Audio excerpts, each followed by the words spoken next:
Taste the Daily. என்னன்னா ஒரு பக்கம் மருத்துவரா இருந்தா அவங்களுக்கு அடி, இன்னொரு பக்கம் ஒரு சாதாரண ஒரு பழக்கடை நடத்திக்கிட்டு ரோட்டுல பழக்கடை நடத்திக்கிட்டு இருந்தா அங்க ஒரு அடி, விஏவா இருந்தா அவங்களுக்கு அடி, யாரா இருந்தாலும் பாதுகாப்பு இல்லை அப்படின்னா இங்க என்ன சொல்றாங்கன்னா எதிர்கட்சியாக திமுக ஆட்சிக்கு வந்தா இப்படிதான் அப்படி. ஆனா மக்கள் இருக்காங்கல்ல, மக்கள் இதெல்லாம் எப்படி புரிஞ்சுக்குவாங்க, எப்படி பார்ப்பாங்க? நிச்சயமாக வேணா இது எல்லாமே நம்ம ஒரு கதையா கற்பனையா பேசிக்கிட்டு இல்ல. சட்ட ஒழுங்கு சீர்கேட்டு இருக்கு, கொலைகள் அதிகமாயிருக்கு அப்படிங்கறதெல்லாம் கற்பனை கிடையாது. இப்ப இந்த ஆண்டு ஜனவரி மாதம் 80 கொலை நடந்திருக்கு, பிப்ரவரி மாதம் 64 கொலை நடந்திருக்கு. இப்படி நம்ம லிஸ்ட் போட்டோம்னா ஜூன் மாசம் 130 கொலையா மாறி இருக்கு. இது மாதிரி அதிகரித்து கொண்டே போறத எல்லாருக்குமே மக்களுக்கும் அது நேரடியாக அந்தந்த பகுதியை சார்ந்த மக்களுக்கு தெரியுது. இப்ப சென்னையிலேயே சென்னை முதல் இடத்துல இருக்கு, இந்த வருஷம் மட்டுமே 86 கொலை நடந்த முதல் இடத்துல இருக்கு. 2வது இடத்துல மதுரை இருக்கு, 3வது இடத்துல தூத்துக்குடி இருக்கு, 4வது இடத்துல விருதுநகர் இருக்கு. இது மாதிரி மாவட்ட வாரியாக எங்கெங்க எந்தெந்த மாசத்துல எவ்வளவு கொலை நடந்ததுங்கிற பட்டியல் மக்கள் மத்தியில் இருக்கு.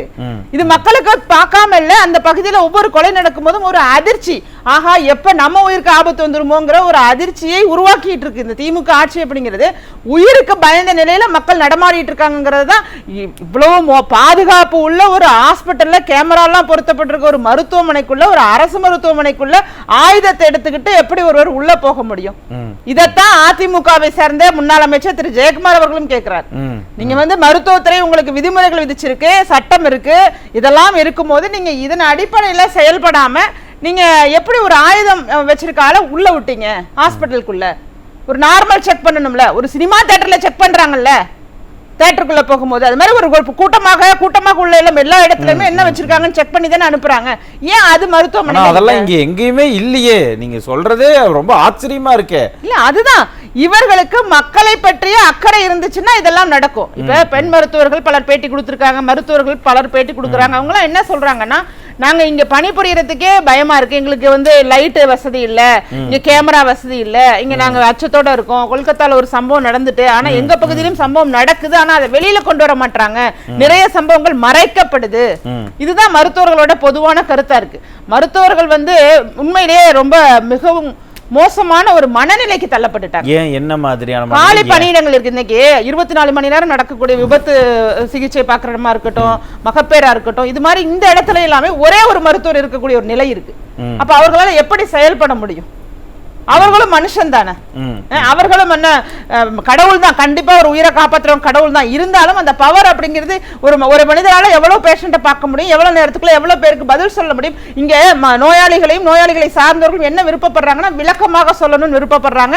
அந்த நேர அவகாசம் எல்லாம் எடுத்துக்கொள்ளும் அளவுக்கு அவர்களுக்கு அங்க வாய்ப்பு, அதுதான் உண்மை. ஆனா இதையெல்லாம் பார்த்து கண்காணிச்சு இது பத்தின என்னென்ன ஆக்ஷன் எடுக்கணும், என்னென்ன தேவைகள் பூர்த்தி பண்ணணும் அப்படிங்கறது எல்லாத்தையும் பார்க்க வேண்டியது அமைச்சர், சுகாதாரத்துறை அமைச்சர் மா சுப்பிரமணியனோட பொறுப்பு. அவர் இதெல்லாம் பண்றாரா இல்லையா? அதாவதுங்க, அவர் ஒரு சுகாதாரத்துறை அமைச்சர்னு கிடையாது, ஒரு விளம்பரத்துறை அமைச்சர்னு பேர் வச்சிடலாம். அதுக்கு தனியா இருக்குங்க, செய்தி விளம்பரத்துறைன்னு இன்னொரு துறை இருக்கு. இவரே விளம்பரப்படுத்திக்கிறதுக்கு ஒரு துறை வச்சிருக்காரு, வேணா வச்சுக்கலாம். ஏன்னா இவர் ஒரு மருத்துவம் சார்ந்த ஒரு படித்தவராக இருந்தால் இது பற்றி ஒரு நுட்பம் தெரியும். என்னது, தமிழ்நாடு மருத்துவ சங்கம் சென்ற மாதம் கடிதம் அனுப்புறாங்க. இது மாதிரி இவ்வளவு காலி பணியிடங்கள் இருக்கு, இத்தனை இந்த மருத்துவமனையில இவ்வளவு 40% இருக்கு, இங்க 50% இருக்கு, புறநகர்ல இவ்வளவு இருக்கு, மகப்பேர்ல இவ்வளவு இருக்குன்னு டீடைல்டா எழுதுறாங்க. இங்க பயிற்சி மருத்துவர்கள்லாம் ரிலீவ் ஆக போறாங்க, 250 பேர் போயிட்டு 50 பேர் போயிட்டாங்கன்னா அடுத்த 5 மாதத்துக்கு மிகவும் சிரமத்துக்கு உள்ளாகக்கூடிய ஒரு சூழ்நிலை உருவாயிடும். இது எல்லாவற்றையுமே தமிழ்நாடு மருத்துவர் சங்கம் இவர்களுக்கு கடிதமா எழுதுது. அதை கூட பொருட்படுத்தல, அதை அலட்சியப்படுத்துறாரு. அவருக்கு நிர்வாகத்திறன் இருக்கா இல்லையாங்கிற ஒரு அச்சம் இருக்கு, ஒரு அலட்சியமான பதில். டெங்கு பரகுதா, நீங்க இம்யூன் சிஸ்டத்தை, நீங்க நோய் எதிர்ப்பு சக்தி அதிகப்படுத்திங்க, நோய் எதிர்ப்பு சக்தி குறைஞ்சதுனாலதான் செத்து போறீங்கிறாரு. அவங்களுக்கு வேண்டியவங்க எந்த தவறு செஞ்சாலும் தொப்புள் கடையை வெட்டி கேக் வெட்டுற மாதிரி வெட்டினாலும் அதெல்லாம் ஒரு குற்றமாங்க அப்படின்னு சொல்லிட்டு அவர் பாட்டுக்கும் போறாரு. இப்ப அவர்களுக்காக அவர்கள் சார்ந்த விஷயம், மருத்துவ கருவிலாம் நீங்க வைக்கிறீங்க, அது எதுக்காக அந்த திட்டத்தை உடனே பண்றீங்கன்னா உங்களுக்கு வருமானம் வரும்ங்கிறதுனால அது போன்ற திட்டங்களை இமிடியேட்டா உங்களால இம்ப்ளிமெண்ட் பண்ண முடியுது. ஆனா காலி பணியிடங்களை உங்களால நிரப்ப முடியல. அப்ப உங்களை சார்ந்த, உங்கள் நலன் சார்ந்த, உங்கள் பொருளாதாரத்தை உயர்த்திக் கொள்வதற்கான அனைத்து முயற்சிகளையும் உங்களால செய்ய முடியும். ஆனா மக்கள் சார்ந்த, மக்கள் நலன் சார்ந்த மிகவும் முக்கியமான ஒரு அடிப்படையான மருத்துவ வசதிங்கிறது மிக மிக அடிப்படையான மருத்துவர்களுடைய பற்றாக்குறை, அதை சரி பண்ணல, அந்த நியமனம், அதெல்லாம் ஒரு விஷயம் சொன்னீங்க. இன்னொன்னு இவங்க சொல்லியிருந்தாங்க இல்லையா, இங்க இருக்கக்கூடிய அரசியல் ரீதியா, அரசியல் பார்வை இதை பார்த்தோம்னா ஒரு பயம் இல்ல, யாரு வேணாலும் தாக்கலாம், ஆக்ஷன் எடுக்க மாட்டேங்கிறாங்க. இப்ப நீங்க ஒரு விஷயத்த சொன்னீங்க, சில யூடியூபர்ஸ் எல்லாம் வந்து அவங்களுக்கு அரசு அவங்களுக்கு சப்போர்ட் பண்ணிட்டு இருக்கிறதால தான் ஒருவேளை நம்மளும் இந்த மாதிரி எல்லாம் பண்ணுனா நம்மளையும் சப்போர்ட் பண்ணுவாங்க அப்படிங்கிற ஒரு தைரியம் மக்களுக்கு வந்துருதா? நிச்சயமாக. எதிர்க்கட்சி தலைவர் திரு எடப்பாடி பழனிசாமி அவர்கள் வந்து ஒரு அறிக்கை கொடுத்திருந்தாங்க சட்ட ஒழுங்கு குறித்து. அதுல அழகா குறிப்பிட்டிருந்தாங்க, அதாவதுங்க அங்கொன்று இங்கொன்று வந்து எல்லா காலகட்டத்திலையும் தனி மனித சார்ந்த சில பிரச்சனைகள் வரத்தான் செய்யும், இல்லைன்னு சொல்லல.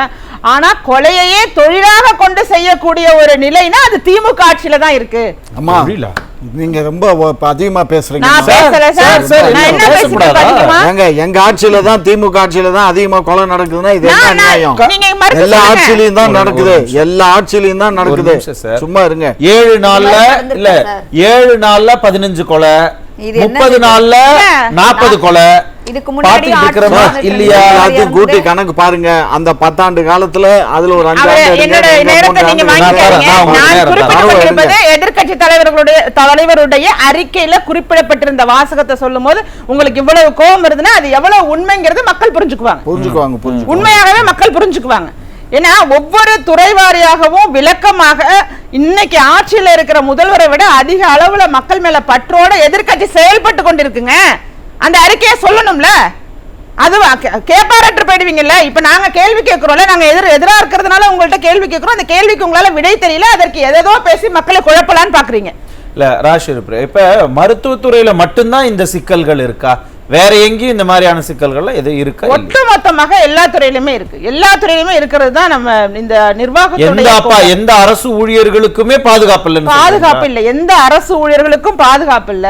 இங்க இப்ப என்ன, இப்ப சமீபத்துல பள்ளி கல்வித்துறை நீங்க எடுத்துக்கலாம், கிருஷ்ணகிரியில நடந்த சம்பவம். அதுல மாணவிகளுக்கு பாதுகாப்பு இருந்துச்சா? காவல் நிலையத்துல இல்ல, காவல் நிலையத்துக்குள்ளேயே திருச்சியில உள்ள போயிட்டு காவல் நிலையத்தை அடிச்சுன்னு இருக்கிற அளவுக்கு திமுகவோட பொறுப்பாளர்கள் செயல்பட்டு இருக்காங்கல்ல. நம்ம நேரடியா பாக்குறோம்ல பல காட்சிகளை. அப்புறம் எல்லா காவல் நிலையத்தையும் தன்னோட கட்டுப்பாட்டுக்குள்ளேயே வச்சுக்கிறது, யாருக்குமே சுதந்திரம் கிடையாது. காவல் நிலையமாக திமுகவே செயல்படும் அப்படிங்கிறது போல நடந்துக்கிறது. யார் மேல எஃப்ஐஆர் போடணும், யார் மேல போடக்கூடாது, இது எல்லாவற்றையுமே இவர்களே முடிவு செஞ்சிருது. ஏன்னா இப்ப இந்த ஆட்சியில பகுஜன் சமாஜ் கட்சி ஆம்ஸ்ட்ராங் அவர்கள் கொலை செய்யப்பட்டாருங்க. அதுல கூட எவ்வளவு ஒரு நமக்கு ஆச்சரியத்தை ஒரு மாதிரியா இருந்தது. என்ன நடந்தது? தானே போய் குறுக்கிடாதீங்க, தயவு செஞ்சு குறுக்கிடாதீங்க. இல்ல இல்ல, தன்னாலேயே போய் நாங்க தான் கொலை செஞ்சோன்னு சொல்றாங்க. அதுலயும் சில பேரை டவுட் பண்ணி அவங்க என்கவுண்டர் பண்றாங்க. இது மாதிரி பல சிக்கல்கள். இதுல உண்மையான குற்றவாளியை இவங்க காப்பாற்றுவதற்கு உறுதுணையாக இருக்காங்கிறது சாமானியராக இருந்த இன்று மருத்துவரை கத்தியால குத்துற நபருக்கு கூட தெரிவதுதான் காரணம். இதோட உள் காரணம் என்னன்னா, எப்படி ஒரு சாமானியனுக்கு கத்தியை எடுத்துட்டு போய் இது வரைக்கும் எந்த குற்றமும் செய்யல, அவர் ஒரு ஹார்ட் பேஷண்ட், அவருக்கு வெட்டு வரும், ஃபிட்ஸ் வரும், இதெல்லாம் அவர் தாயார் கொடுக்கக்கூடிய ஸ்டேட்மெண்ட். அப்படி இருக்கக்கூடிய ஒரு நபர் கத்தி எடுத்துக்கிட்டு போய் கொலை பண்ணலாங்கிற ஒரு எண்ணத்தோட போறாருன்னா அந்த எண்ணம் எங்க உருவாயிருக்கு? உங்களால இந்த ஆட்சியில ஏற்கனவே குற்றம் செய்தவர்கள் சரியான முறையில தண்டிக்கப்படல, அப்ப தண்டனை வழங்கப்படாதுங்கிற ஒரு தைரியம் சாமானியனுக்கு கூட வந்து. அப்ப என்ன பண்ணி இருக்கணும்ங்கறீங்க? கண்டிப்பா இதுவரை நடந்த குற்ற சம்பவங்களுக்கு கடுமையான சட்ட நடவடிக்கை எடுத்து தண்டனை கொடுத்திருக்கணும்ல. அதை அவர்கள் கொடுக்கலங்கிற போதுதான் ஒரு நான் சொல்றது புரியும் நினைக்கிறேன், எல்லாருக்குமே மக்களுக்கும் புரியும் நினைக்கிறேன். அதாவது தவறு செஞ்சுட்டாரு, அதுல எந்த மாற்று கருத்தும் இல்ல. ஒரு மனிதன் தவறு செய்யறதுங்கிற இடத்துல அவன் எந்த தைரியத்துல செஞ்சான் அப்படிங்கும் போது அது கண்டிப்பாக இந்த அரசு என் மேல எந்த நடவடிக்கையும் எடுக்காது அப்படிங்கிற ஒரு நம்பிக்கை அவருக்குள்ள இருக்கிறதுனாலதான் அந்த தவறுகள் தொடர்ச்சியா நடக்குது. இது இந்த குற்றத்துக்கு மட்டும் இல்லங்க, பெண்கள் பாதுகாப்பாக இருந்தாலும் பெண்கள் அதிகமாக எல்லா இடத்திலுமே இதுதானே பிரச்சனை, தண்டனை சரியா வழங்கப்படல. நான் திரும்ப வரேன். இப்ப எதிர்க்கட்சி தலைவர் வந்து சில கருத்துக்களை ஆட்சி குறித்து வைக்கும் போது ஒரு முதல்வர் என்ன பதில் சொல்லணும்? ஒரு சரியான விளக்கத்தை கொடுக்கணும். நாங்க செய்து கொண்டிருப்பதை பத்தி பேசலாம். ஆனா அதற்கு மாறாக என்ன பேசுறாரு, வயித்தறிச்சல்னு பேசுறாரு. அப்ப அவருடைய அந்த பேச்சிலேயே நம்ம தெரிஞ்சுக்கலாம் அவருக்கு நிர்வாகத்திறன் கிடையாது, எதுவுமே கிடையாது, சும்மா வெற்று பேச்சுகள், அதுவும் எழுதி கொடுத்தா துண்டு சீட்ல பேசிட்டு இருக்காரு. இதுதான் இவர்களுடைய ஆட்சி. இந்த போதை அப்படிங்கிற இடத்துல மட்டும் இந்த டாஸ்மாக்கு இவங்க அதிகமான விளம்பரம் கொடுக்க ஆரம்பிச்சிட்டாங்கல்ல, அதெல்லாம் இந்த போதைனாலதான் எல்லாம் நடக்குதுன்னு சொன்னா உடனே வந்துருவாங்க. போதை பத்தி பேசுனா டாஸ்மாக் பத்தி பேச மாட்டாங்க. மெத்தபெட்டமைன் இந்த வார்த்தையை இப்பதான் நான் கேள்விப்படுறேன், இந்த ஆட்சியில தான் கேள்விப்படுறோம். இதை பெண்கள் ஆண்கள் உட்பட பெரும்பான்மையானவர்கள் ஒரு தொழிலாக எடுத்து இந்த செய்யக்கூடிய ஒரு நிலை. இந்த கொலை தொழில்னு சொன்ன கோச்சுக்கிட்டார்ல, இதையும் நான் சேர்த்து சொல்லுவேன். போதைப் பொருள் கடத்துவதையும் தொழிலாக எடுத்து செய்யக்கூடிய நிலை திமுக ஆட்சியில மட்டும்தான் இருக்கு. இந்த நிலை மாறினாதான் கொலை குற்றங்கள் சம்பவங்கள்லாம் குறைய ஆரம்பிக்கும்.